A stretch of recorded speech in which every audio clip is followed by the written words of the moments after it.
Aparat diuji pro kontra warga soal penutupan penambang emas ilegal di Pulau Buru.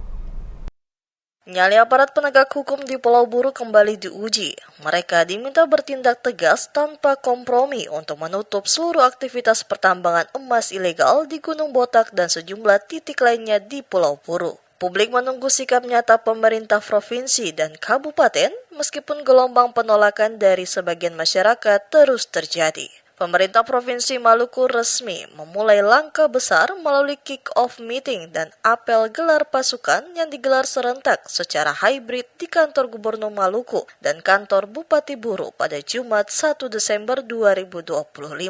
Kegiatan dipimpin langsung Wakil Gubernur Maluku, Abdullah Fanat, sebagai tanda dimulainya operasi penertiban tambang emas ilegal di wilayah tersebut. Lewat asisten 1 Pemprov Maluku, Jalaluddin Salampesi, mewakili Gubernur Maluku menegaskan operasi ini akan berlangsung selama 14 hari, terhitung sejak 1 Desember 2025.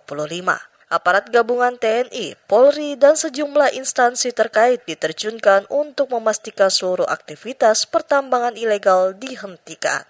Sejak hari ini penertiban, penataan, dan pengosongan Gunung Botak sudah mulai dilakukan. Kami menghimbau seluruh masyarakat untuk taat dan patuh pada hukum. Tujuan daripada kegiatan ini adalah untuk menciptakan satu sistem penataan pengelolaan sumber daya alam berbasis emas di Gunung Botak demi kesejahteraan rakyat. Di lapangan, respon masyarakat terbelah. Sebagian menolak penutupan tambang dengan berbagai aksi protes, namun tidak sedikit pula warga yang memberikan dukungan penuh. Sejumlah warga Pulau Buru yang ditemui wartawan menegaskan bahwa penutupan permanen merupakan langkah tepat untuk menyelamatkan lingkungan yang semakin rusak akibat aktivitas penambangan liar. Mereka menilai keberanian aparat sangat menentukan masa depan di lingkungan Pulau Buru yang menurut mereka harus dijaga demi generasi berikutnya.